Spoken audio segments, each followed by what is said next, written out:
think the first thing that we say though is Happy Halloween. Yes. Yeah, because this is our Halloween. So we have two ghosts.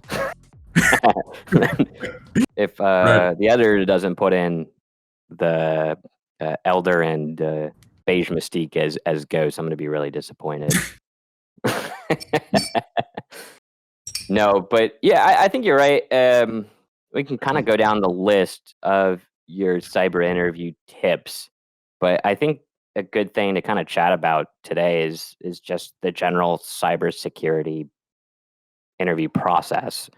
I mean, I'm sure you've seen it because you're going through you went through the whole job process here recently, but it's like it's a pretty shit process across the board. Like, and I'm not gonna lie, I'm pretty bad at it too, right? Like, I think that I need to improve constantly when it comes down to the interview process. But, um, That's why I you think it's know, a cool conversation to have. We have the hiring manager perspective on the line, and then we have the, candidate on the line. So it'll be a good convo. yeah. I mean, I think a big portion before even like you get to the interview, right, Sure. is we have this problem with HR. Everybody knows it in cyber. We all know it. HR has no clue what we do, right? Like they're like, "Oh, cool. Do you have a degree?" And you got to stop and be like, "Wait, what? Like, why are we asking about degrees? Why are we asking about certifications? Why are we not testing?" Right? Like this is a highly technical, skilled field where it does require the knowledge and the understanding of a process. Um, in the Discord when we were talking about like I think number 8 on your list where it's like, go everywhere because you may have a perfect role, but you're not going to get it. Right. Alex ran into that same situation, and the dude's just as smart as I am, right? Like he's brilliant. Um, he may not act like he's brilliant, but We he's are the cyber definitely idiots after all, but yeah. But he definitely has like this skill set, and he wasn't able to showcase that skill set because it was all verbal. It was all explain this or hey, why don't you have a degree? Like when I went to go apply at Deloitte, if I didn't have a connection when I first got out of the military, I would have never got that job because the recruiter straight up told me, or not the recruiter, but that first person you sure. talk to. I guess maybe they are recruiters. That first HR person that I talked to for the screening call was like, "Oh, you don't have a degree? You're not getting a job here." Like just flat out told me, and I was like, "Oh, okay, cool. I guess I'll go cry in a corner now because I don't know what else I'm gonna do." Lo and behold, I did get that job, but it's like if we're just gonna rely on HR, right? Like we have a big problem on our hands. And I don't know, maybe you have some suggestions or things that you think would work out really well for me. I feel like we need to start moving away from like the traditional, hey, HR takes a resume and maybe we go, hey, you put your resume in and then take this assessment, right? Like um a practical exam per se for that individual. And that could give you a better idea of whether they have the skill sets or not. Right. Yeah, it's a difficult. I think there's a lot of folks in the industry asking the same questions. It's hard, particularly when there's cybersecurity in general, but particularly in the offensive security space. There's so much demand to work in that field for so few roles. So when you have, I saw a video recently of Heath from TCM Security talking about, when they put a role online for the first time, entry level pen tester, like they are getting hundreds of PDF applications. That's really hard for HR, for hiring managers to sort through, to parse through, to determine like which candidates are we going to select even from this pool to interview. So there really isn't an easy answer. And then what are we quizzing people on? Are we testing them on their technical ability? But maybe their technical ability in one area is less, but their soft skills and client communication, if it's a consultancy, is really high. So there's a lot of factors, a lot of candidates. Brutally competitive industry. And then like you mentioned, HR, they have a difficult job in hand trying to attract candidates. And oftentimes they're just going on LinkedIn recruiter mode and looking for OSCP, OSWE, because those are keywords that they can pull out and try to identify, the most qualified candidates. But it's qualified, like you said, is really subjective. Is it someone with a degree? Is it someone with a certain cert? Is it someone who's done research or maybe has a set of CVEs? Like that becomes more challenging to kind of parse through or look for at a higher scale, Yeah, and I mean the big thing I have against like our requirements in a sense where it's like, hey, you need to have like this perfect unicorn, right? Where they have a degree, they have all the certs that they need, they have the years of experience. Like, I never got my degree. I've tried, but ADHD had the better of me, and you know, I will never say like I'm an expert at something because I'm not. Like I feel like there are no experts, especially in cybersecurity, because let's be real, this thing changes hourly, right? and you can't be an expert on something that consistently changes. It has to have some consistent returns. Um, so when I look at it, I still feel like I'm pretty skilled in this job. Yeah, I feel like I've kind of overcome that imposter syndrome where I'm starting to realize a lot of myself of like, okay, I do understand how to write malware, right? I know Right. how to bypass AVs and You only taught a training about it at DEF CON, so yeah, yeah. They only like accepted me as the first the first trainer. I'm still going by that, by the way, just because they gave me the template page. That's it. So I'm trainer number one. Trainer Just one. That's a remember cool that. title. Yeah. Top of the resume. For sure, right? But like, you look at me and I've had a pretty successful career in my commercial world. I would say I didn't have the best success in the military just because the military values different skill sets for promotion, right? And I'm pretty shit at taking tests. Um, so, I feel like I've done pretty well here, but like I don't have the perfect candidate. Like I'm realizing like recruiters still hit me up, even though my thing says like managing lead, right? Directs and manages, sales, like the whole nine yards of like, okay, this dude's probably sitting at that senior manager, director level job. And they're like, do you want to be a junior pen tester? Like HR, what are we doing? Like, Right. oh yeah, let me go ahead and give up building a team, and running a whole like business section to going, yeah, I'm gonna go be a junior pen tester. But it makes sense because when you look at like the default requirements for this stuff, I fit a junior to senior pen tester, right? Like the way that my resume reads, it doesn't read as okay, I can do all this stuff or I have that knowledge. Like half the time they're gonna be like, okay, well you're on the lower end of the spectrum just because it's like you have the years of experience, but you don't have a degree or you don't have all the certs. Like I went and got my OCP and that's it. Like I don't know. So when like I'm interviewing people, it's more so like looking for that passion. And this is where I'm saying like I think I need to get better at this because you're right. We get a ton of applicants. Like Echelon is not a big company like TCM Security is right now, right? I hope to be Sure. real soon. But we still get a ton of applicants for being as small as we are. And to go through all of that and try to figure out how do you rack and stack people off of paper, it's impossible. Like you're gonna take a stab in the dark, and you may miss out on like a really quality individual, or it may be the flip side. Like you may get really really lucky and find that one individual. But I don't know. Like when it comes down to the whole hiring process, I feel like we as a organization need to get better at this, and we need to come across like a de facto style of how is the interview process going to run for, especially for cybersecurity professionals, right? In the offensive world, defensive world doesn't matter. Right. And then, I mean, that leads into the next question when it comes to like candidate burnout, right? Because if you're a candidate, how do you separate yourself from the other applications in the stack? It's through, demonstrating that hacker mindset or defender mindset or, whatever the role calls for. Like, how do you demonstrate that outside of your standard degrees or lack thereof or certs or lack thereof? It comes down to, research and talks and, building an Active Directory lab on the weekend, and it kind of requires that out of work experience, if you will, in the industry that can lead to candidates feeling burnt out because there's this great onus to kind of differentiate themselves in this hyper competitive market. Yeah, and I think that's kind of the blame on us as hiring managers as well, right? Like Mhm. we're in a severe understaffing of cybersecurity professionals, right? I think worldwide is like 2.5 million, right? Like just positions that are left unfilled. And it's because we have such a high expectation in tech to be like, you have to have these things or else I'm not going to hire you. Like take Beige Mystique, Ross.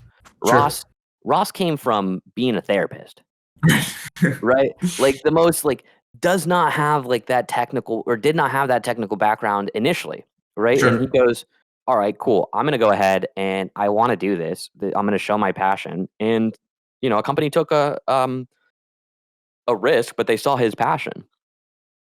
And it filled that position. But you're right, like this is highly competitive because it's highly competitive because everybody thinks that they're going to be making the six figures with like a 2 in front, right? And Right. um I think we're coming up to the end of that bubble, right? Where the competitiveness of like having that 6-figure job for a junior or even, a senior is how do you differentiate yourself in like how good you are at this job, right? It's no Sure. longer about like, okay, you're going to get into this job and I'm going to get 6 figures. So I think coming up on that bubble is going to make it a little bit easier to hire because the lower expectations from candidates as well. Because I think people are starting to realize like not every company can just dump the 6-figure salary on you and be like, oh yeah, we're good to go. Like that really isn't sustainable. Not especially not in our career field. But um, yeah, I think that's kind of what I'm trying to get at is more so I'm reading your second bullet here where it's like highlight what makes you unique inside your interview. Sure. Um, I don't know. Do I mean, you wrote this. This is a really cool little like top 10 thing. Like, what were you trying to get at with like number two, especially like with the highlighting what makes you unique? Let's take a look. Yeah, so kind of what I talked about before, like it is so hyper competitive. There's only a small set of, degrees that are considered applicable for, a technical role or maybe even a non-technical role. There's only a small set of certifications that multiple other people, may have, no longer saying, "Oh, I have the OSCP" is a differentiating factor because anyone can get the OSCP so long as they're willing to kind of carve out the money really and time to do those retakes. So then it comes down to what makes you special as a candidate, and it doesn't have to be that you spoke at DEF CON or Black Hat. It can be that you in your free time maybe helped a local business in your area with a cybersecurity problem they were facing, or maybe in your role working at the IT help desk, you helped roll out a password reset for 100,000 employees at that company. Like I think a lot of candidates come in and they think like, well, who would hire me? I've only done XYZ. But I think if you're able to frame it as I'm a unique person, I have a unique background, I have a unique skill set that other applicants don't have, and if I can have that come across both in my resume as well as in the interview process, oh, I do have a chance to stand out from a really competitive applicant pool. And I think that every applicant has something unique that they bring to the table that could bring value to whatever role is open. Yeah. Um, what did you find made your own journey here? Because like we said earlier, it's pretty fresh for you. What did you find was pretty successful, at least on the writing side? Because that's like I feel like the hardest thing for those who are passionate about this job to really like showcase, especially with how much information you're essentially required to throw into your resume. Yeah, I actually something that was really helpful for me. I stumbled upon this random LinkedIn post, and it was basically an HR manager who worked for one of the big tech companies, and he was just talking about how he was so lucky to be in tech, and he was basically doing free 15-minute resume review slots, and he wasn't a HR person at all remotely related to security. But I thought, oh, this would be a really unique perspective to get about my resume. So I ended up booking, one of the 15-minute calls with him, and we kind of went through my resume. And he was really able to highlight, I'll carry this with me. I had talked about I was a pen tester here, and I worked for this, Fortune 500 client doing web pen tests. And he sort of said like, okay, but there might be a lot of other people who have that same exact bullet on their resume. Why don't you talk about something tangible, maybe something with a numerical value involved that brings to the forefront something unique you did as part of that role. So instead of just saying, oh, I was a web app pen tester, I said discovered an XXC to SSRF vulnerability that uncovered 5 million customer credentials. And now it's something like, oh, that immediately stands out on the resume. It's something that potentially makes me unique as a candidate to someone else who also just put web app pen tester. And it's also a topic of discussion that I can bring into the first interview. When they say, oh, tell me about the type of work you did, I can say, oh, well, actually on my resume, I have point Z here, and we were doing this client assessment, and this is the type of impact I can drive. And I kind of, with that knowledge, I went through and kind of reworked my whole resume to sort of bring to the forefront these smaller stories. And it was really helpful for me because oftentimes, hiring managers are trying to figure out, like, what do we ask the candidate about? And putting those little lines on the resume, it kind of introduced these topics of discussion where I could speak to something intelligently because I was familiar with it because I had highlighted it on my resume, Yeah.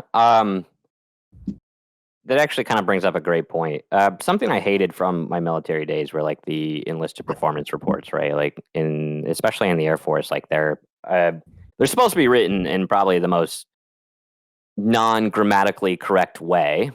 But what they did teach me was when you write a bullet to showcase how somebody's doing it in a performance, you need to say what the action was and what the impact was. Right, because it's like, okay, hey, cool, this guy, he checked the box, right? Like he was, let's say, a receipt handler. Essentially, you're just managing a bunch of assets. Just make sure no one walks off with a server from the server room or something like that, right? You would never write like, hey, additional duty, handling a receipt. You'd be like, hey, managed and maintained $4.5 million worth of whatever equipment. And I'm pretty sure I have something exactly like that on my my LinkedIn. But yeah, now I'm trying to pull it up to get the exact verbiage here. But like you're right, like it doesn't matter, okay, you're a pen tester somewhere or you're conducting something, right? Like what people care about is really like what did you do? How did it work? What was the impact? Numbers matter. Numbers look great. I'll agree to that, right? Um, yeah. So like I have one here in when I worked at Deloitte, which was developed an in-memory post-exploitation framework within PowerShell, and the framework could utilize any shell code through its obfuscator to defeat 80 or 90% of tested antiviruses. Right? Like if I were to read that coming up as a hiring manager, I'd be like, oh, cool. This dude probably knows a lot about PowerShell, right? And he probably has an understanding of, or can't say he or she has an understanding of, how to obfuscate or run malware without being caught. So it speaks a lot more volume in such a small period of text than, I was just a pen tester. I had a Fortune 500 client. So I get that. No, that's a really good point. I totally had forgotten that.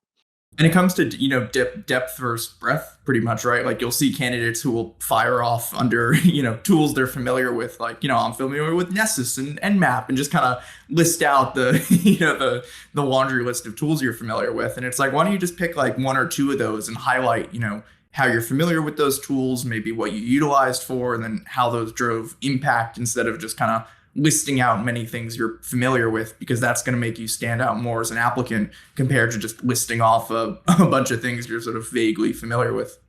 Yeah. I think one of my biggest feedbacks that I got when I first got out of the military was nobody cares about your proficiency skills. Right? Like that's what LinkedIn's for, right? Like everybody will look at your LinkedIn. If you apply somewhere, we're going to look you up. And if you don't have a LinkedIn, you're probably harming yourself a little bit more. I get that it's like social media is the devil here, but at the same time, this career field is way too massive to be in a silo. So, no, I totally get that too, right? Like instead of using your proficiencies, hey, I know Nessus, I know Metasploit, I can do Mythic, right? Like, cool, I can teach you all of that. That doesn't matter to me, right? What matters to me is like, what are your top accomplishments? What do you feel are your top accomplishments, right? How do you feel about yourself? Where do you want to be? What do you want to do? Right? Because if you can speak to your passion in this career field, the likelihood of you getting an interview is much higher. Right. But yeah, no, I don't. I'm trying to look at my resume now. I don't think I don't have it anymore. I have top accomplishments and then like company growth and project management. But I am also in a little less of just a straight tech job now. It's more managerial. Right. Okay, yeah, no, that's a good point. But on that same note of proficiencies, number 3 on your list is come technically prepared. I mean, there's 1,000 different Right. protocols, functions, programs. Like, how do you suggest that a new candidate coming into it would come technically prepared on the breadth of what we do? Yeah, I mean that's that's part of the challenge in this industry is it is so fast moving. There is so much information to know, technical and non-technical, that it's really difficult to at any point really feel like you're hyper technically prepared because every role is slightly different. Every consultancy or technology company or wherever you're looking to work is a different set of tools and frameworks and methodologies that they may have that you're not familiar with. I think at the very least, try your best to come technically prepared for the points that are outlined in the job description, as well as the points that are on your resume. And I think if you can tackle both of those things, you're in a much better place. So if you're applying to be a entry level network security analyst, and they mention that they're looking for competency of network protocols, at least review the the network layers and be familiar with some basic protocols. And likewise, if you put on your resume that you're experienced in setting up an Active Directory environment, and that's something the role is looking for, and that's something you've written on your resume as being proficient in or have some familiarity in, be prepared to answer questions about that topic. And I remember a few years ago, we were talking to someone interested in kind of an introductory cybersecurity role. And just to gauge basic passion for the fields, low level knowledge, hey, tell us about something you saw in the cybersecurity news recently that you thought was interesting, a hack, really anything. And the candidate was sort of just grasping at straws for an answer. And they had, all the right degrees, all the right kind of experiences you might look for, or, technical competencies, but kind of missing that key piece of just being generally aware of what's going on in the industry. So I think if you just can kind of be generally aware of what's happening, try and tackle the technical competencies, at least that you outlined and the role outlines, I think you give yourself a much better shot of getting in position. Yeah, I think it's good to add here too, as a hiring manager, if you come in and you have a ton of just I do this, I do that, right? I think on mine I have um, discovered a 0-day over a radio over IP application, right? And if I went into an interview and somebody asked me about that, I feel like I should be prepared to explain Right. not only the 0-day but also the the technical method in which I got to that point, right? How did we find it? How did we confirm it? How did um, and if you come into those into an interview where you're just you don't feel confident, or you're not able to explain what you're putting there, it's definitely a big uh-oh, how much of this is Right. is BS, right? I mean, I've done interviews where people are like, "Oh, I have 4 years of network pen test experience," and then you go, "Okay, so explain to me what you would do to enumerate a network without using Nmap," right? And there's no mention. It's like, "Oh, well, why would you ever do?" It's like, "Can I Right. use Nexus?" Or it's like, "No, dude. You're in a pen test. This isn't a vulnerability scan." Sure. But to that point, right? There's so many different organic communications within networks. You could spout off random protocols and still be fine, right? Another lesson learned from the military: when you're in an interview, even if you're wrong, just say it confidently, right? Because at Right. least the confidence piece, I might call you out on and be like, okay, yeah, no, that's not going to work, but at the same time, I'll appreciate that you're confident in your answer and that you're not like trying to constantly second guess yourself, because clients, especially in consulting, are going to make you second guess yourself, right? And So, there's ways to transition, from a question you may ask that maybe you're not familiar with into some knowledge that maybe you are. Like, let's say you're testing a candidate about web app pen testing, and they've never done a web app pen test in their life. Well, okay, they might not have that specific technical knowledge of what goes into a web app pen test, but maybe they can speak to a time that they had to review a bug bounty report that related to a web vulnerability, or maybe they had to analyze a malicious looking email that contained a malicious web payload. Like, I think there's also ways you may have more technical knowledge than you realize, and there's ways to incorporate that knowledge into the answers you give, even if you're not entirely familiar with that specific topic. And you can be open and honest about that, like, hey, I don't have this specific experience, but here's what I do technically know. And it's, that's what interviewing's about, right? It's to try and give yourself the at bat to show like what skills and knowledge you bring to the table. So it's okay not to be, technically proficient or technically aware of every single topic. oh, for sure. And I mean, if you aren't, if you're completely oblivious to whatever is being talked about, say, I like to bring it up a lot, but it's like, malware development and whatnot.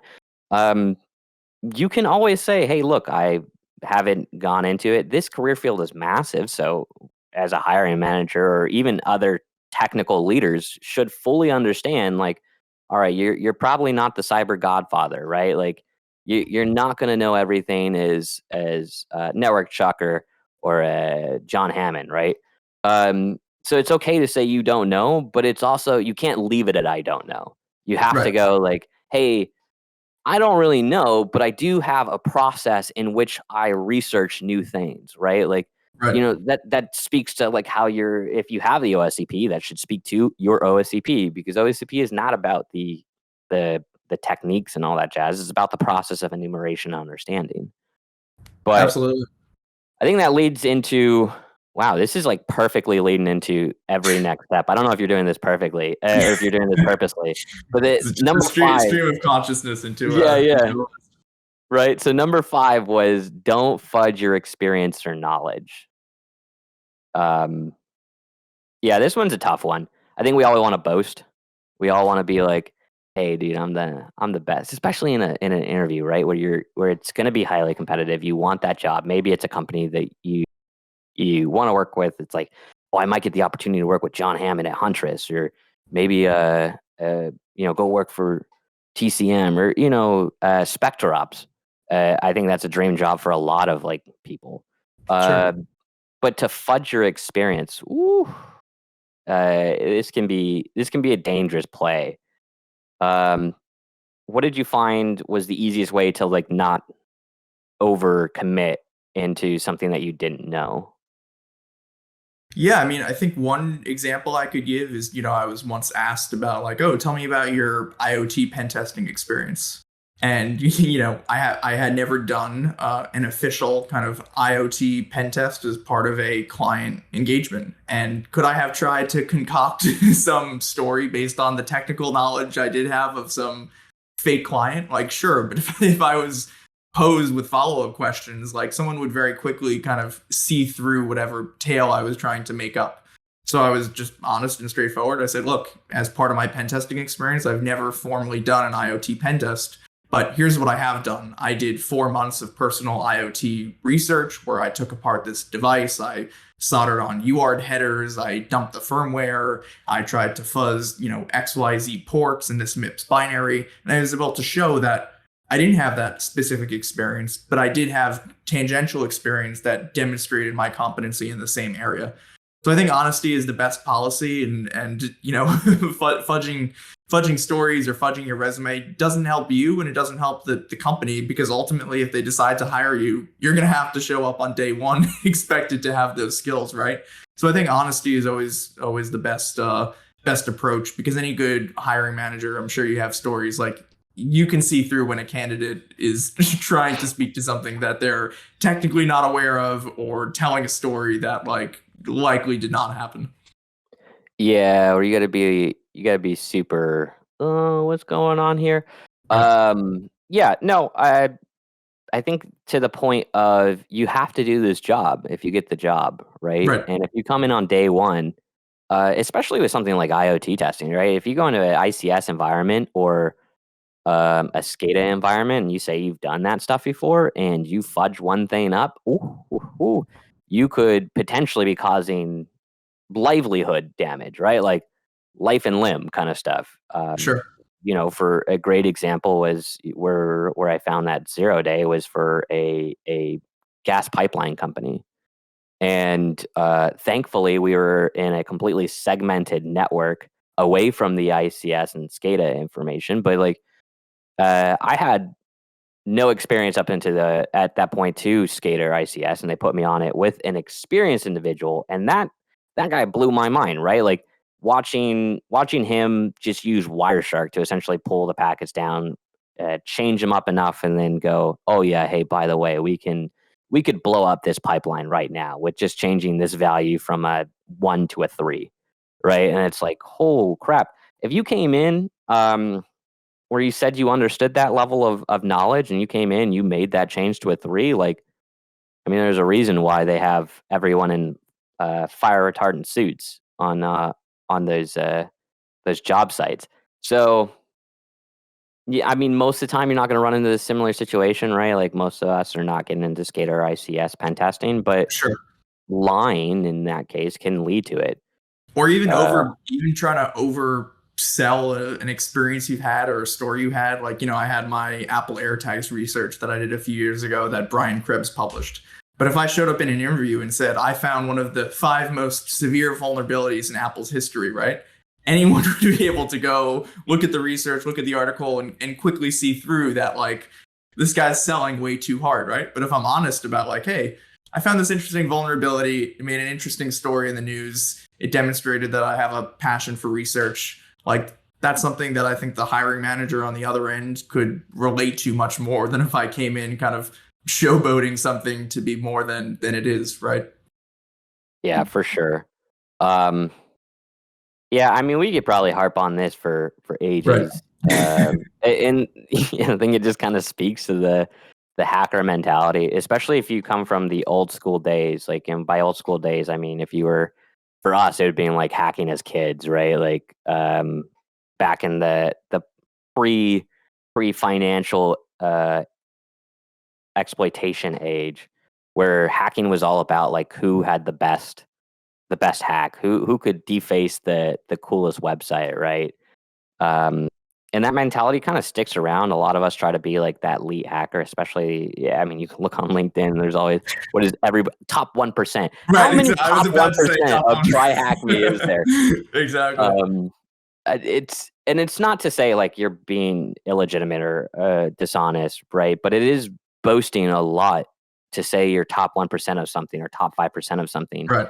and then when you get down to the interview process, you can't explain half the stuff. So, And I um, think, I mean, that's a question for you as the hiring manager, right? Like if a candidate came to you and it said top 1% of try hack me, or if it said, here are 3 pretty cool vulnerabilities I found as part of my bug bounty process, and here's how I went about exploiting them. Like, I think the latter you would probably find more relatable and more interested in that candidate, right? yeah, to be honest, at this point, like just because it's been so diluted, I throw that bullet out. Whenever I see somebody push that, I immediately throw it out. It's not worth Right. any additional metric in my book. Right. Now, if you came out and you were like, what is the in Hack the Box? What's the top Like badges or Well, no. So no, in Hack the Box they have like noob, noob hacker, right, hacker. the levels, sure. Yeah, the levels Right. of stuff, and like those. Pro hacker, and then there's one other. I forget what Right. it is, but like those, I will look at and be like, okay, let me take that into consideration because it's consecutive points, and I've done Hack the Box, and like if you did all the easies and maybe one medium, you can get to hacker, right? That Sure. gives you enough points to get to hacker, but to be at that top level, you got to not only do the easies and the mediums, you got to do the hards and the extremes. And to have that level, then that's actually saying something. But yeah, I I could talk all day about try hack me. That I have nothing against the training platform, but I do have against like that overinflation of I'm top 5%. Like, okay, bro, so is 100,000 other people on this platform, and for Right, some right, reason they're all connected to me. Um, right. yeah. So yeah, let's move on then.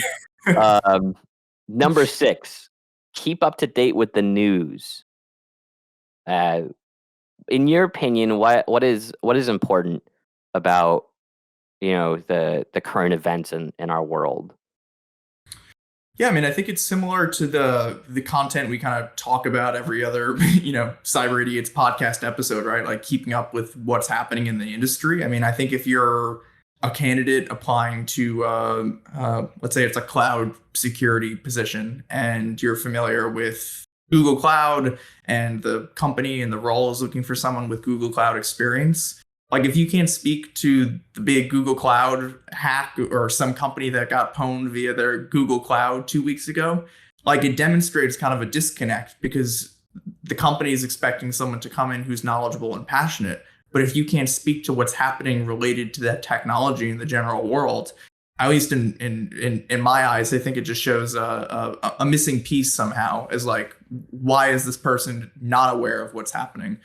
So I always try and go into any interview in my experience, and at least try and prep myself. Like if I'm interviewing for an individual company, familiarize myself with the cybersecurity history of that company. What incidents have they had? How have they developed over time? What technologies are they using? And similar with a consultancy, try and get a sense of what type of clients or what type of technologies are these consulting firms working with, and what are those clients maybe concerned about, that I can come in and show that, hey, I'm familiar with what's happening in the space. I can come in and add value. Okay, so the way I understand this is it's more showcasing the passion into the career field than necessarily like having the technical knowledge of things. So I mean, yeah, I don't think I've ever asked about current events, but also I'm in the consulting world, so like current events may not matter other than maybe Log4j, which what do we got? We got maybe 2 more months before the next Log4j drops for the memes, but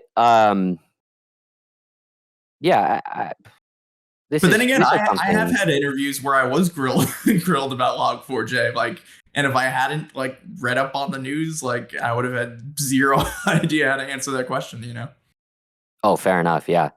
Um, no, yeah, that's something that I've actually been kind of curious about too. Is like how we can take our news and what's happened in the current events, and how do we translate it into, you know, what new research projects come up? Because like a great example would be your gift shell, right? Your gift shell inspired another set of investigation into teams, and then a month later we had um, the hey, everything gets transferred in plain text from teams. So it's like, keeping up to date with the news goes a lot further. I'm starting to see it now. It's starting to make a connection in my Or head.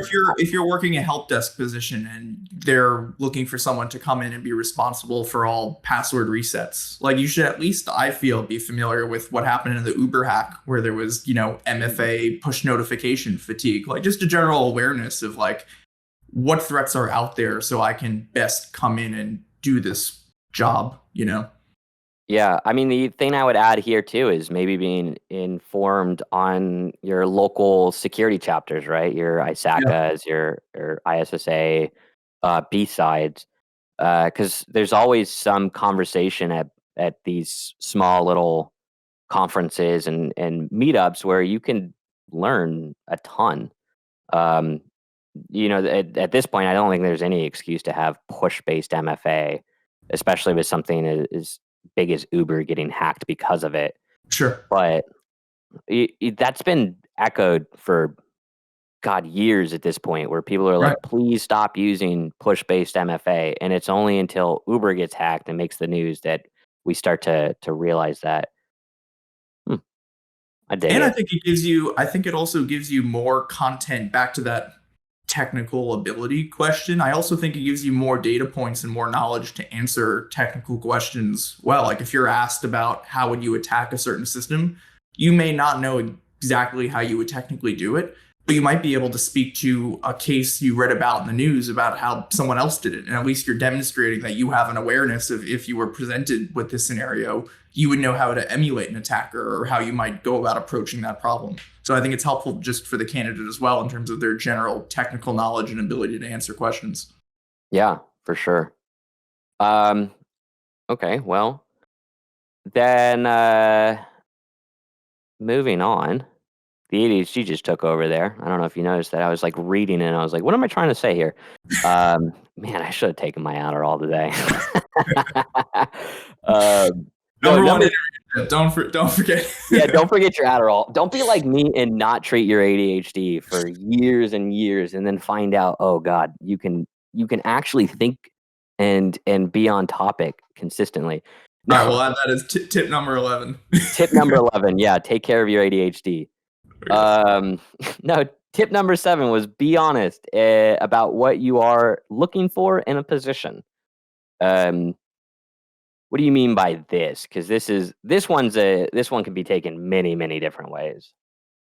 Yeah, I mean, I think there's a lot of ways to think about it. I think one example might be if, say, you've been in a company for several years and, you've been really disappointed in, I'm just making this up, the mentorship opportunities that have been available to you. Like you don't feel like you're being mentored in a way that's progressing your career.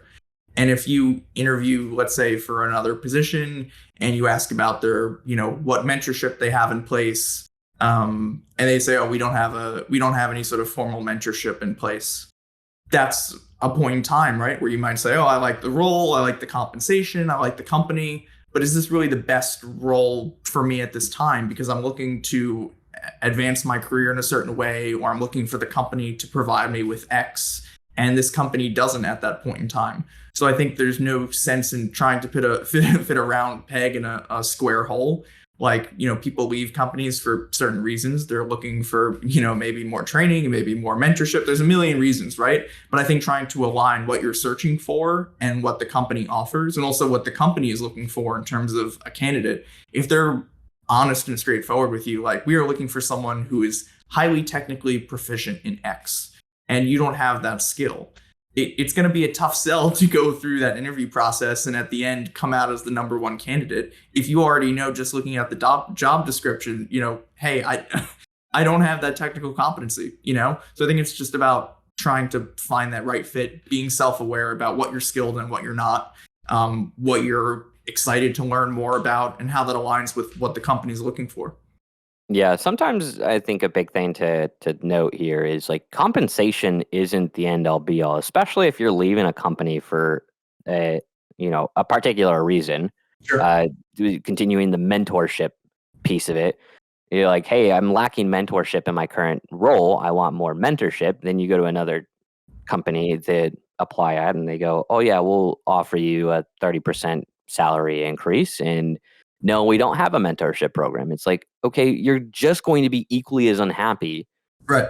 just with a little bit more money in your pocket. But it's really like, I mean, it might seem like it's worth it, right? But at the same time, you're just going to be equally as depressed or frustrated in the role. And then you're looking for another job 6 months later. And then I'll tell you, as a hiring manager, if you change jobs very quickly, we just toss your resume, right? Because we don't believe that the investment that we put into you is going to be continued throughout like an entire calendar year or multiple calendar years, right? When we look at candidates, the people that we want to hire are those that we want to keep around for our entirety at the company. I mean, Sure. I'll be the first person to tell you, like, I don't ever expect anybody to stay with a company for 20, 30 years. This isn't the 1950s anymore, right? Like, Of course. we're going to bounce. But, being honest with what do you want in a job? And if you keep bouncing around, that's going to cause issues. Yeah. I think a big question that I ask a lot of candidates is like, what is your current biggest gripe at your company? Right.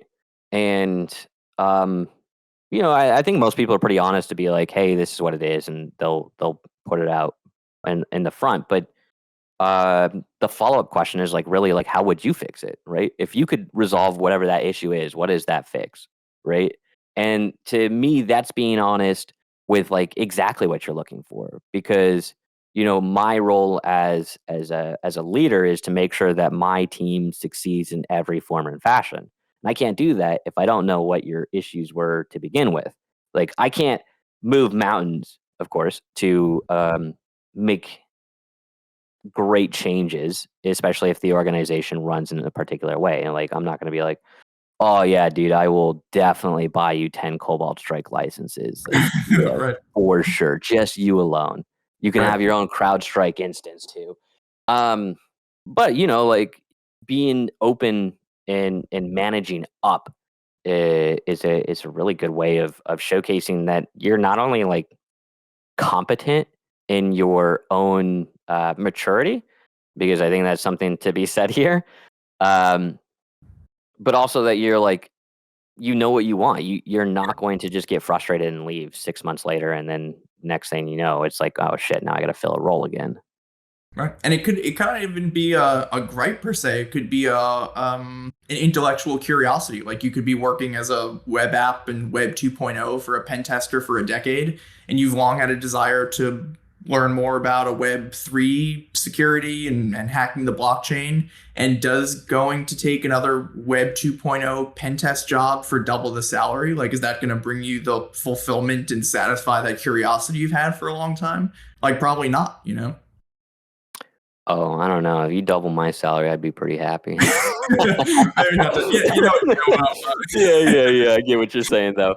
No, but that brings it into the next great tip, which is you have to be honest about what you're looking for, but not every company is going to fit your mold. So tip number 8 was apply.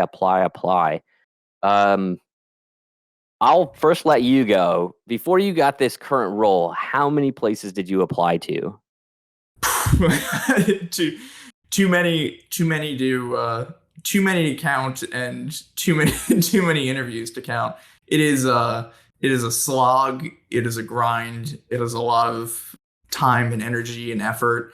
But I think you just have to treat it as we were talking about, like, coming in technically prepared. Like every interview I did, the next one I did, I was more prepared for. Every time I had a conversation with a hiring manager and I got a sense of what they were looking for, I was able to more intelligently tweak my resume, So keep applying, try not to get discouraged. There's so many factors outside of your control in terms of skill levels and budgets and headcount. Like you could have all the headwinds all the headwinds behind you, and it can still be really challenging to find a job in a hyper competitive job market in a hyper competitive space. And I have the computer science degree. I've worked in the offensive security space, and 99% of jobs I didn't get, but it took one to get it, right? So it's keep throwing darts at the dartboard and just try and view each experience and each conversation you have as a positive and as a learning experience rather than a negative. Yeah. I mean, for my own like mentality, when I was basically like done at my previous employer, I applied to 5 places a day for like 60 days. Right. It wasn't a short period at all. Like I applied everywhere. So that was about I don't know, 280 places before ultimately the conversation between Dan and I got to where it was at, and it was like, all right. When I was leaving the military, I think I applied to like 300 something as well, right? I got 4 interviews total, right? And that kind of hurt. That hurts your soul a little bit, right? There's a lot of people like VMware. I remember, I will call you out right now, VMware. You guys told me I didn't have enough real world experience. I was like, I'm literally fucking doing this for real. Like, what do you mean I don't have enough real world experience? It can be deflating, totally. Yo, yeah. Like it is really rough. Like we get it. This is something as a hiring manager I need to get better at as well. Is like, as hiring managers, we need to be providing good feedback as well, so that candidates aren't left just like in the dark and are unknowing. Like I like to try to tell people, hey, I want to make a decision on this by XYZ date, right? Um, it is what it is. I can't give every candidate like detailed feedback, but I can be like, hey, we're going to make a decision by this date. If you don't hear by it from that, then you likely did not get the job. Sure. But I really I think that bigger companies have a bigger issue where it's like you apply and then 4 months later down the road, you're like, oh, you're hitting me up now? I took a position like 2 months Month ago, ago. bro. Yeah. Yeah. Yeah. But I I also had, think it's a good exercise in it is deflating, but at the same time, I do think it can help you figure out where your passions lie in some sense. Because like you mentioned, if you're applying for 5 positions a day, you can end up putting 2 job descriptions or 2 companies side by side and saying like, or of these 5, which one I would be most excited about to work at tomorrow. And then you can start saying like, oh, what is it about this company or this position that excites me the most? And then you might be able to narrow your job search or have more success because you can say like, oh, actually, that's what I want to wake up and do every day. And then you can start to target those roles. So I think the more data points you have, whether it's applying for jobs, interviewing for jobs, it's going to help you ultimately make a better decision about what your next role is, even if it is deflating in the short or medium term, maybe depending on how long some of these interview cycles take. Yeah. I mean, I remember when I was getting into the commercial world, like my dad told me, like, expect 3 to 6 months to just change a role, right? And it's not just like 3 to 6 months because you're doing a ton of interviews. It's more of like 3 to 6 months because people are just slow when it comes Yeah. down to this. I mean, look at the Colonial Pipeline, which is a great example for what not to do and something that we need to get better at. Their security director position was left open. Like there was an open job rec on LinkedIn for like 6 months leading up Right. to that hack, right? So there's quite obvious, like, okay, we're fulfilling things, but everybody's looking for the perfect overqualified candidate, that unicorn. So, the more that you apply, I'm not saying people are going to get more desperate, but Right. at a certain point, it's like, all right, we got to hire somebody. So you may not fit that perfect candidate position. All right, we write these things to be who is the perfect candidate. What do they look like? You may not fit that, but it doesn't mean that you're not going to get hired. So And at the same time, you talked about the 6 month timeline. I've had instances where I've been busy with work, and I say, oh, I'm going to apply to that job over the weekend, 5 days after it was first posted, and I end up having a conversation with the hiring manager a week later, and they're like, we're already in the final rounds with 3 other candidates. It's like, oh, I got to stay on top of this because if I don't, some of these companies are rolling through the process crazy quick. So it requires staying on the ball and continuing to keep on top of things. yeah, I mean, we try to push things through like within the month, right? Right. Between the interview process to there's an offer letter in hand. It's a Right. relatively quick process, especially in consulting, but it can be different for every company, and that's For something to be sure. aware of. But it's perfect. Another perfect lead into tip number 9, which is don't burn the bridges. Um, yeah, I think I'll let you lead on this one because this is pretty fresh for you. But yeah, with not burning bridges, how has that worked out well for you? I mean, we can use our personal experience. We Oh had a yeah, fair enough. conversation about a role a few months ago, and if I had said "f you, David," you spoke to me on the phone and you didn't give me the job, but it ended up being what this podcast is, right? So just the industry is smaller than you think. You read about these millions of job openings and millions of job numbers. Like it's kind of like the Kevin Bacon effect. Like someone you speak to probably knows someone who you either have worked with, are going to work with in the future, or might work with in the future at a company you're interviewing for. So don't burn bridges. Don't be bitter about not getting a position. We talked about how competitive it is and what a difficult numbers game it is. And just, keep communication lines open. You never know in 6 months, a year, 5 years, 10 years, when you're going to cross paths with that person again. And there may be a job you're super psyched about and it may work at that point in time. Yeah. I mean, this career field is one of the few where it's like you're probably going to run into people consistently, especially region dependent, right? Like, Sure. um, really funny story. Yeah, I interviewed you like 5 months ago, six Right. months ago, I want to say something like that.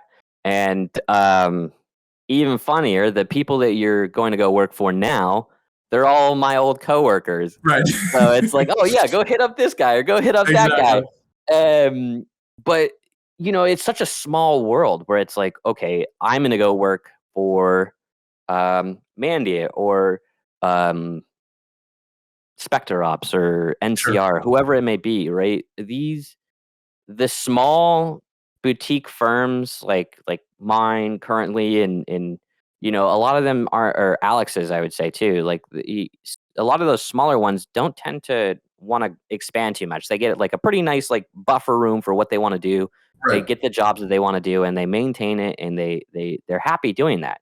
There's nothing wrong with that. But like with the big cybersecurity firms like your Mandiants, your CrowdStrikes, your Rapid Sevens, like you're going to run into people a lot, a lot. You know, especially if you go into the consulting world, because Yeah. I mean, I ran into old coworkers that I haven't seen in years, like that I served with in the military, and they're like the director of cybersecurity at like a hospital. I'm like, wait, what Right. wait, what? What's up, dude? So it's like the person that may be interviewing on that other side of the line, they're just doing what they need to do. They need to find the best position. They're not trying to make it personal. Now they come out and they say some shit, then yeah, you can get a little mad. But Sure. like, yeah, I don't know. I get what you're saying. It's kind of weird because I've only ever experienced it once where somebody was kind of like the passive aggressive fu kind of stuff. It Right. was very southern. Let's put it that way. Like bless your Sure. heart, southern. Right. Right? If you're from the south, you'll totally understand it. Um, but yeah, I mean, this career field is tiny. For as large as it is, it's still tiny. Yeah. And I Uh, think, if you're watching the news, right, and you see, tell me if you agree or disagree with this, but like if you're watching the news and some CEO of a company does something super slimy or super shady, you're like, ooh, that's not a good look for that guy, for that company, and you think differently about them moving forward.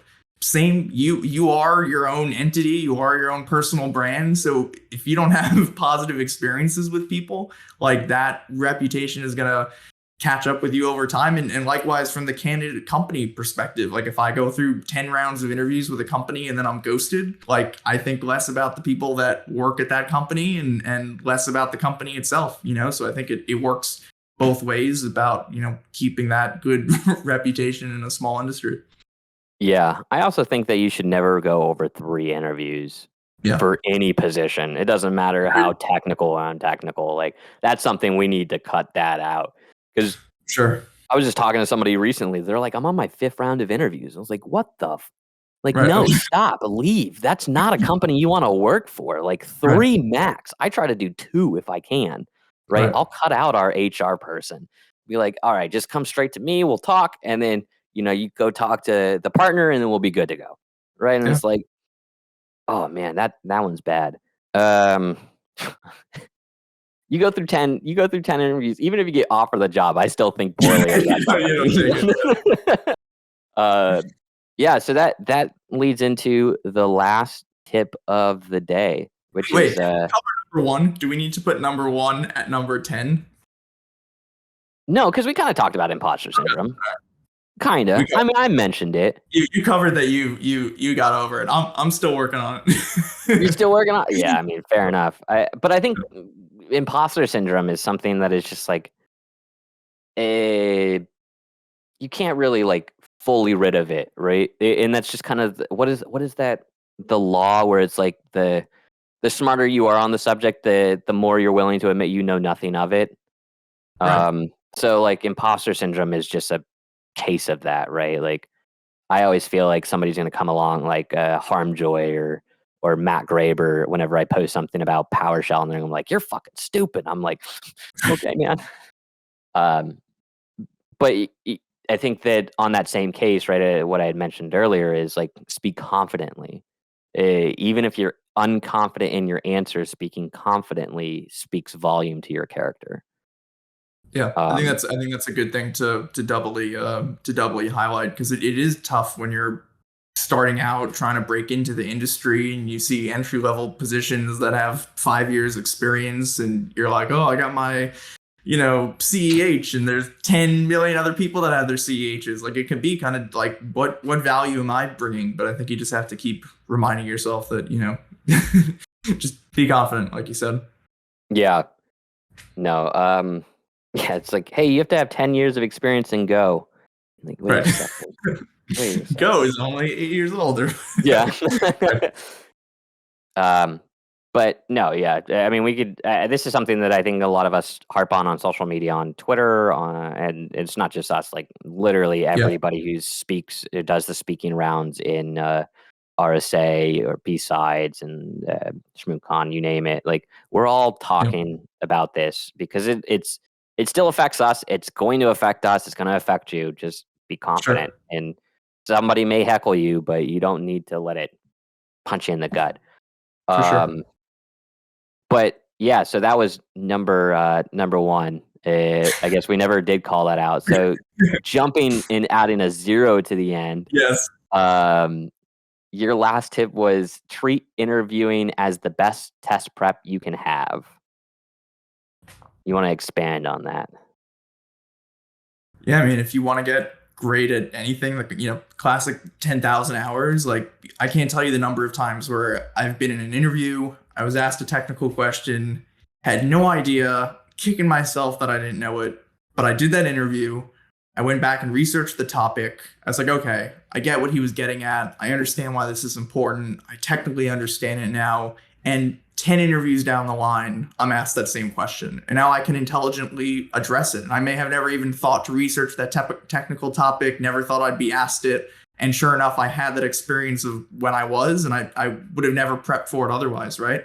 So just, back to that, numbers game point, like, the best way to get good at interviewing is to keep interviewing, right? Like, there's only so many mock resume reviews and mock interviews you can do. Like, there's no replacement for the real thing, right? And I think there's no harm in saying, like, I don't know if this role is the right fit for me. It might be the right fit for me. I'm not entirely sure. Maybe I don't have the years of experience, but hey, let's throw the hat in the ring and see what happens. Like, I've interviewed for positions that often advertise like 10 plus years of experience, and they're like willing to interview me. And I'm like, you know what? I have no shot at getting this, but if they want to give me the at bat and the practice, like, hey, let's see what happens. That's kind of how I've always approached it. Like, this is the best practice I could possibly do. Yeah, I actually really like the idea, and I challenge a lot of my mentees to do this.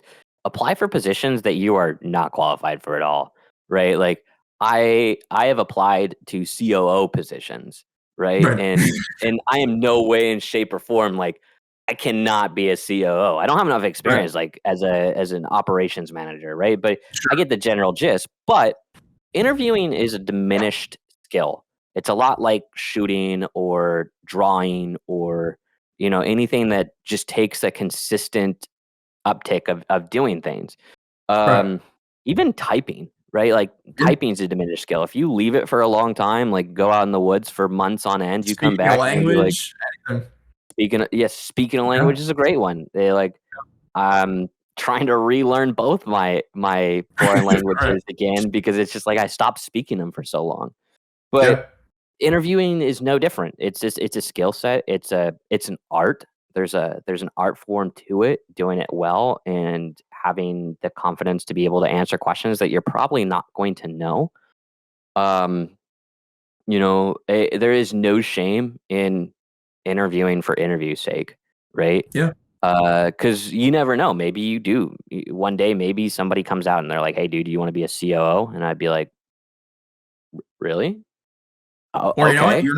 You're not qualified for this position with 10 plus years, but in 2 weeks we're going to be opening up headcount for this one that has 3+ years experience, and you really impressed us in the interview, or there's another role on another team, and it's you never, and it gives you a way to kind of benchmark yourself in terms of, if I'm interested in this dream position and they're offering 10 plus years and I interview for the position and I don't know 80% of the questions, like I have a really clear path now. Like, oh, okay, like here's some good trainings I could do. Here's some new skills I need to pick up on if I hope to reach that point where I am qualified for this 10 plus years job. Like it helps you kind of map out what you want your potential career path or training path to look like. It's just another data point that you can utilize to help better craft your career journey. Yeah. Um, yeah. I mean, at the end of the day, you're not losing out by taking those interviews and taking notes, right? It might sound a little weird, but most of the time, like we're on Zoom, like you're not gonna notice me. I mean, other than here because my camera doesn't like to zoom in on Discord. But normally you just get like the upper half of Right. me, and you get just the sweet hair. So I can move my arms and take notes on things that are particularly like interesting. Like I Yeah. go, oh, okay, yeah, cool. Let me write that down, right? Like you're right. If you don't have the experience for that particular job, just now you know what you need to do to get to that. At least from the perspective of whatever your dream company is, right? Or it could help rule out what is your dream. Like I've interviewed for a position that had 10 plus years experience. I came away from that interview. I was like, okay, here's all the things I need to learn and skills I need to pick up to get to the point where I'm qualified for this position. And then as I wrote it down and looked it out, I was like, you know what? I'm not really that excited about the prospect of doing this. Like this training or this type of work doesn't actually excite me. So the thing I thought was kind of my North Star dream position, like I'm really not that passionate about the things that it would take me to get there. Maybe I'm actually interested in something else, So it can help you figure out, like maybe you think your dream is pen testing, but if you do 10 pen testing interviews and you figure out what your shortcomings are and you realize what trainings you need to do and you're not that excited about it, you're actually excited about like detecting these things. Like maybe you don't want to be a pen tester. Maybe you want to work on the detection side, Yeah, for sure. But we're coming up on a little over an hour at this point, which will be the longest episode. So we'll see if When Zona people will cut it down into 5 minutes and he'll throw it on YouTube Shorts. yeah. It'll be like, this whole conversation was shit. We're just taking, what does Bobby say? What is the interview question? What did Bobby say? Okay, cool. And the first point is cut. Yeah, exactly.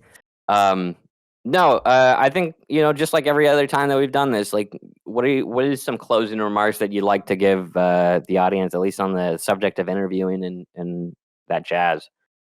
Yeah, I mean, I hope we can we can do this conversation again with Elder and Beige Mystique, because I think they have their unique stories and viewpoints about this topic, and we've all had our own interview experiences. I think if you're trying to break into the industry, or maybe you're experienced in going through the interview process, like keep your chin up. It can be really discouraging, but I think there's a lot of there is a lot of negativity in the industry, but there's also a lot of good, positive people that want to mentor people, want to give entry level people a chance, want to give people who might not have the technical skills but are passionate about it, like you mentioned before. Like you're looking just to hire passionate people, and I think just keep pushing, and I think you'll get there. So Yeah, I mean, this is a hard career field to break into. It's probably one of the hardest, in my opinion, and it's because we still have a lot of old guard that lives in the hiring manager roles, right? It used to be not too long ago where if you did not get vouched for by somebody who used to do this for real, whether that be a criminal or a military or intelligence officer, right? Like you weren't getting a job in red teaming or pen testing. And that's starting to change. It's starting to get to that point where now we're starting to realize, okay, coming right out of college, you can get a pen tester job. You don't have to go into IT and spend like 9 years in help right, desk only to come find out, like, okay, finally I can break in. Like, right, exactly. change is coming. Yes, And it's like, be patient, apply number 8 all the time. Apply. If you're desperately looking for a job, right?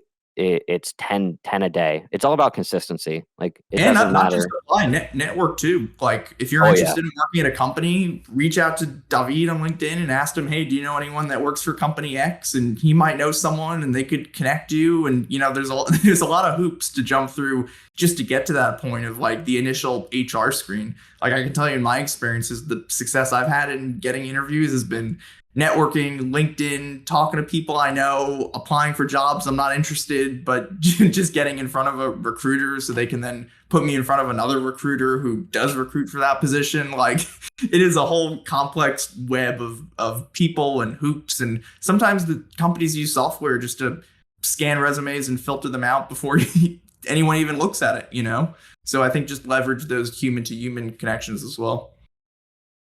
Yeah. Thanks for destroying my InMail now.